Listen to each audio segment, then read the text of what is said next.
Napa Know How. It's Love Your Car Month at Napa. And to show your car the love, get a Napa bucket for $2.99 and save 20% on almost everything you can fit inside, like car wash, car wax, and tire shine. So save some cash and look good doing it by getting 20% off with the Napa bucket. Quality parts, helpful people. That's Napa Know How. Napa Know How. At participating Napa Auto Parts stores, exclusions apply. Minimum 3 items may not be combined with other offers. Offer ends 4/30/19. How many times do you think about or read about global warming every day? Well, hang on, as we have Sally Fernandez, author of Climatize, a Max Ford thriller, and this show is going to melt your thinking with a political spin. I'm Joe Dubzinski, and this is the special edition of 3450. Welcome to the program, Sally. Thank you, Joe. It's great to be here. You are probably the most recognized political junkie turned author in the publishing world, as well as a Reader's Favorite Award winner. Congratulations. Thank you. So basically, I have a question to ask you, which is probably abnormal for many of your times you've been interviewed, is do you have a required amount of deaths for your books in order to capture the reader's suspense? I'm sorry, required amount of... Deaths. I didn't catch that. Deaths Death. as in murders. Oh. Primarily in all of my books, what I try to do is twist fact with fiction. You know, I believe in Francis Bacon, who said, the truth is hard to tell. Sometimes you need fiction to make it plausible. So I think if you get a good murder mystery going on, then it intrigues the reader, but at the same time, I can introduce some contemporary political issue that affects them that they can take away with kind of a little learning exercise in the process. So I have fun. I mean, I killed a lot of characters. My husband used to say when I started writing, people would ask him what he thought, and he said, well, he sleeps with one eye open. And now he sleeps under the bed with 2 eyes open. That's funny. So in Climatize, you start the reader off in a very civilized, stabilized America, and then take them to the brink of mixing scientific knowledge and global humanities, what I refer to as the wow edge of your seat reading. How did you conceive the writing idea of the frightening political possibilities? Well, actually, in my earlier series, the Simon Tetralogy, I had introduced the concept of global warming and discovered a lot of interesting facts that they left me lingering questions, I guess I should say, in terms of the validity, the global warming as an issue, a scientific issue, as well as the political rhetoric. And it just kind of left an open gap in my own mind. So I decided to just do further research, and I honestly can't tell you how I came up with 2 senators arguing and then scientists being killed because they knew the truth. But was really fascinating, and I took a little diversion with Climatize. It was the first time that I actually used real live people and had them interacting with my fictional characters. And so, you know, I could talk a little bit about that, which led me kind of into NASA and some of the former Apollo scientists that helped me work on this process. Well, you know, that brings you to a good point. You know, when I was reading it, I no longer felt like a reader. I felt like a participant. So I think that had a lot to do with you mixing real against the fictionary characters. Well, that's great, because what I do try is to be part of my story. There's conspiracy theories mixed into it, but it's very important, number one, for my facts to be accurate. So I triple check and I ad nauseum look for YouTube videos or conferences where people actually said the things they said. And by then mixing them with people, it kind of makes the story more plausible. And the plausibility is what's really key to all of my books, that at the end of the book, the reader would say, did it happen? Could it happen? So I think it's great that it kind of pulls you into that story, because that's exactly what I want people to feel like. And And also when I write, I'm kind of writing reel to reel. So a lot of people come away and say, this looks like a movie, so or feels like a movie. So I think that aspect of it does draw, hopefully, as it did with you, the reader into the story. The one thing that I remember in chapter 16, the scientist who ends up in having a meal and ends up dying in the restaurant, so to speak, I really felt like I wanted to get up and help the guy. I mean, I felt so much into that part that I thought, gee, I should get up and help the guy. But even the description of the meal, I mean, I was part of the story, not just a reader anymore. That's very unique. Well, thank you.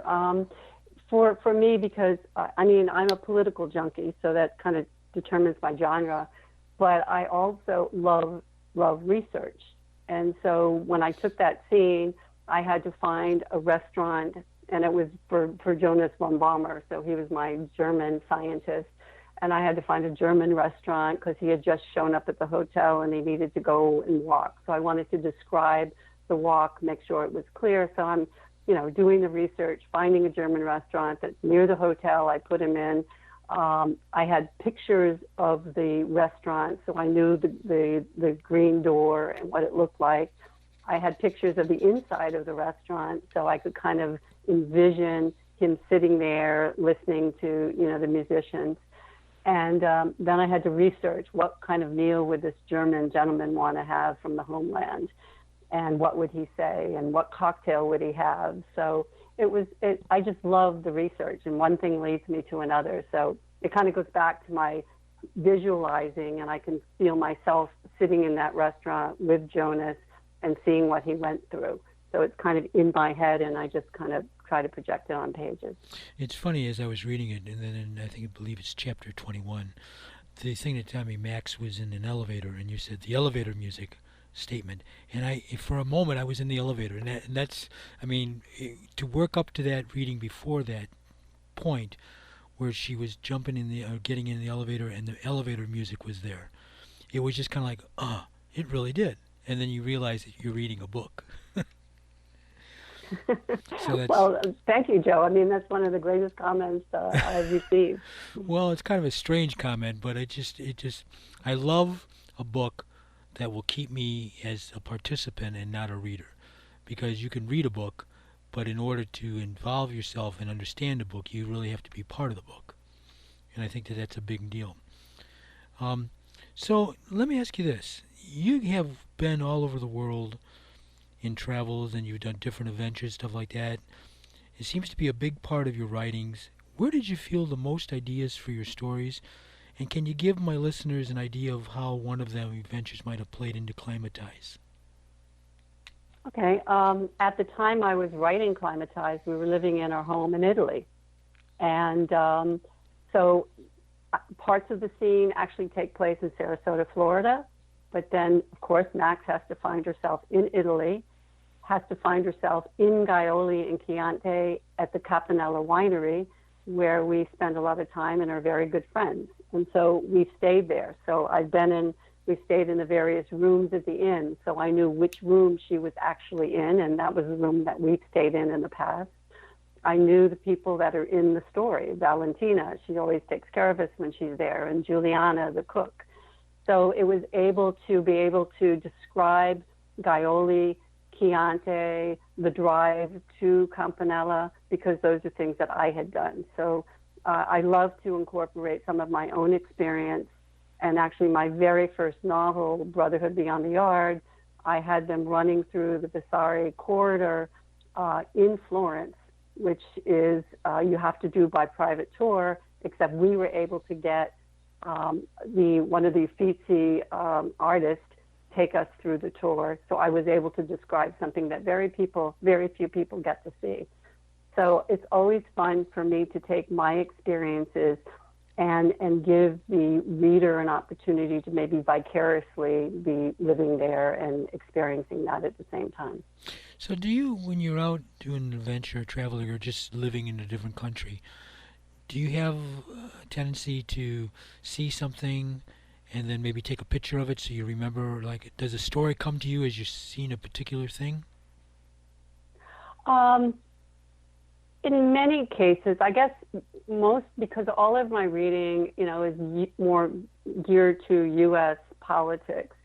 So a lot of it starts in the U.S., but again, I've tried to take people to different places. I started writing only back in 2007, and so as future chapters go on, I will have Max in Tibet, where I've been, or I may have her in Mongolia, or start a new series that takes place. So thus far, it's really been incorporating most of Europe. In one book, I had a bombing going off at the Brandenburg Gate in Germany, and one happening at the palace in France, and another one going off in London at 10 Downing. And so I was able to bring those more real life experiences as well. But so in terms of my travels, which have expanded, I won't date myself, but many, many, many years. And but this writing has taken place, most of which I have been spending my time in Italy or the U.S. So I have to ask you this: even though you're a writer, do you think your book on Climatize will change anything in today's world about climate change? And I got to ask you this: how many readers and people actually look towards you for climate expert, which in a way your research for the book does give you one up on most people? Well, it's interesting because I take on different subjects. So when I was writing Climatize, I was dealing with scientists from former astronauts and scientists from NASA. So I was buried in it, and I could probably recite verse. My next book is on alternative medicine and big pharma. So my head is kind of like there, and I'm working on the next book, which is going to be totally different. So it's kind of, I become the expert of the moment. And so people tend to want to ask me a lot of questions, but I have to be careful to remind them that, I'm a novelist, not a scientist. But obviously every one of the books I write come from my beliefs and my passion about the subjects. So in terms of Climatize, and with all of my books, what I try to do is let the characters debate and let the reader decide what they think. But I want to present it from both sides. So in Climatize, I presented what I believe to be empirical science based on the political rhetoric. And so it's been interesting because when people said, you believe in Climatize, or you believe in, my name I made up, you believe in climate change, I say, of course I believe in climate change, but I believe, God is the one that will change it. I believe that we should be good stewards of the world. I believe we should do everything we can to clean up our earth and protect our resources. But at the same time, I think the premise that they're driving behind, actually, I'm kind of getting into the weeds now, but global warming was the issue. And because there were people that were denying it, they changed the name to climate change, something you can't deny. But the real issue in the Paris Accord and everything that's surrounding climate change is to take out CO2 from our atmosphere. And now, if we do that, then we are going to reduce the crops that feed people. That's where the greenery comes from, trees. And what we need to do is, instead of trying to do that, which doesn't really make sense because we can do it, but India is not going to do it and China is not going to do it. What we need to do is take that money and clean up the pollution, clean up the earth, and all of the green energy, I think, is all very, very positive, but it needs to be more evolutionary and not revolutionary. So, you got me going. I said I was just a novelist. But you're not, because you've done so much research. You have actually become an expert in most of the books you write. That's a good writer. So that's yes. So let me ask you this: you have a content editor who happens to be your husband, Joe. Is more like a companion in crime than an editor? No, he's actually. I mean, he's an amazing writer himself, but more from a business perspective. And what he does is just bring his knowledge, which is vast. So initially on my first novel, there was a lot of red ink. And I finally asked him to just not try to rewrite, but tell me what's wrong. What is it you don't get? And then let me go fix it. So it's really been an amazing collaboration because the red ink is a lot less these days, but I get just big red question marks in it. We get to talk about it, discuss it. So he looks mostly at, as you mentioned, he's the content editor, not the copyright. He doesn't worry about the commas and the grammar or so forth, but he brings an awful lot in terms of the structure and how I'm presenting it, because I kind of say if Joe doesn't get it, then the reader's not going to get it. So we've kind of worked through all the books, and it's been a nice flow, and he brings a lot to the party. Well, the formula works, that's for sure, after reading Climatize, so I think that's a good start. Now, big news. Maybe we can't talk, maybe we can talk. What about the movie? Ooh.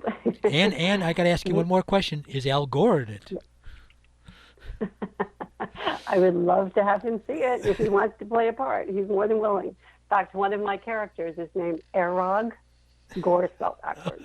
That's hilarious. In March of last year, Variety magazine announced the exclusive that Climatize is being made into a movie. And I was incredibly fortunate. It was about a year ago. My publisher, David Dunham, he gave a copy of the book to a friend of his in Hollywood. The friend was Noam Dromi, who is an Emmy Award winner, and he was the co-writer and producer of Dolphin Tale, the movie that came out of Clearwater and grossed $100 million in the box office with Harry Connick Jr., Morgan Freeman, and Ashley Judd.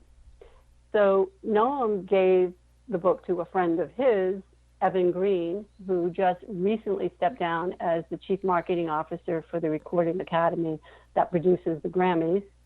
And the two of them loved the Max Ford character, loved the narrative, and they wrote an amazing script. So we are now in the process of pulling in some development money and just kind of pumping up the script a little bit. But this is also going to be, it's pitched as a Max Ford franchise of 3 films. And Max is kind of a Jason Bourne, a Jack Bauer, a Jack Ryan, or maybe even like a Carrie Matheson from Homeland. And so we're looking at this as a trilogy. If all goes well with the first movie, the second movie will be adapted after my next book in the series, which is The Beekeeper's Secret. And then I'm working on the third. So it's very exciting, and we'll see how it progresses. You know, it's interesting because I cannot remember, unless you're a Marvel superhero, ever seen a woman playing the part of a super spy, if you want to call that, or super... Mm-hmm. I've never seen that, so that would be kind of interesting. That'd be a first for Hollywood, I think. Absolutely, and this is it's an ideal time. For the first time, women are kind of maxing out, topping the box office in as lead roles with a strong woman movement. I mean, it's a really ideal time, and we want Max not to be the Wonder Woman. We want her to be somebody you can go out and have a glass of wine with, chat with, but she's highly intelligent. She gets herself, in all kinds of troubles. And the major theme that threads through, and actually is kind of started with the Simon tetralogy, but the thread through the Max Ford thriller series is that she's always up against this sort of one world government, which we call the consortium. And so we'll bring that third movie into the conclusion on how she handles the consortium. Wow, can't wait to see that movie. The question I have for you, maybe more for the future writers that are out there listening to the program and listening to different authors. What would be a couple of the things you would tell them about being a writer? I mean, most people think it's very easy to be a writer and suddenly you have a book and then you become famous, and it really isn't that way, is it? No, it takes me about a year of literally, with a few exceptions of, writing 6-7 hours a day between me writing and then Joe editing and us discussing and me revamping, and then the publisher gets it and the copyright editor. I'm fortunate that I have my husband is my content editor, but it's lonely. You know, I'm in my cave, as I say, and I write and I write and I research, and it's a lot of work. But I would say to any writer, first you need to have a story, but don't be afraid of just putting stuff down on paper. I mean, that's why, you know, we have this great invention called cut and paste, and you can move things around. And don't worry about the grammar and the misspelling. Just kind of get your words on the paper first. And you can always clean it up, rearrange it, delete. But I think a lot of people are afraid, they don't know how to get started. And the best way to get started is just put your fingers on the keyboard and start tapping. I have to ask you, while you're preparing for a new book and putting it together creatively, do you become Max Ford in your mind? I have to say that Max Ford has my mouth. So I consider she's who I want to be. I want to be that intelligent spy out there, you know, solving world problems. And so a lot of the dialogue with Max are things that I would typically say. I mean, it's kind of, she's my character. My first 4 books, The Simon Tetralogy, it was all men. In fact, you know, I would joke that I sleep with 7 men every night. And the bed was getting kind of crowded. And I needed to come up with a really strong woman because I wanted somebody to, you know, I was creating these men characters and trying to envision how they would speak. And all my characters are different and have different personalities. But I created Max, I guess, as my alter ego. Okay, so the question I'm going to ask you about that is, do you wake up in the middle of the night and start writing things down? What I do is I used to have my phone and it would be kind of annoying. So I do write things down when they come to my head, but most of the time I have my phone in my hand and I have tons of notes. I'll be on my workout in the morning and I'm taking notes. But there are nights when I'm in the midst of really in the writing mode that I wake up and I might sneak into the bathroom and start making notes. What, besides your adventures around the world, what do you think is the one thing that brought you to being a writer? Well, it's really interesting because initially I was in corporate life. I worked for Citibank and JP Morgan, and I would basically write scintillating technical manuals and page-turning business plans. But there wasn't anything like a creative political thriller. But I've always been a political junkie. And I always, and Pericles, back in 350 AD, said just because you don't take an interest doesn't mean politics won't take an interest in you. And so it's always kind of been there, but I never understood the creative side. And when we were in our home in Italy, it was during the 2000 lead up to the 2008 presidential election. And we were listening to the news, and when you listen to news coming from Europe, it's a lot different. And then we're reading, you know, the U.S. I was just so annoyed with just the banter coming out of the media. And so I call it a scenario, but my husband calls it a rant. He basically said, would you just put it on paper and get it out of your system? So I took up the challenge, and I ended up with about 50 pages. And so he read it, and he was shocked. He said, oh, my God, I think you have the nucleus of a novel.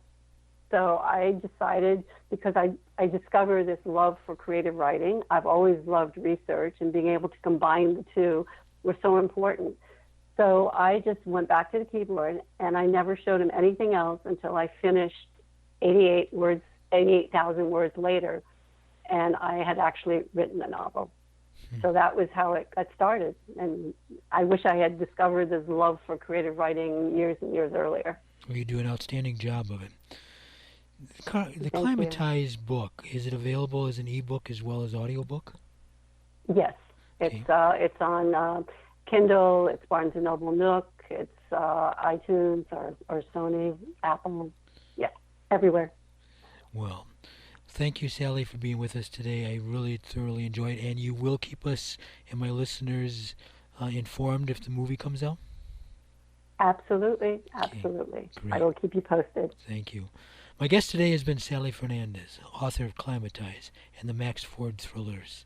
Pick up a copy today, audio, ebook, or just plain handwritten book. I'm Joe Dubzinski, and this has been a special edition of 3450. Until next time, take care, everyone.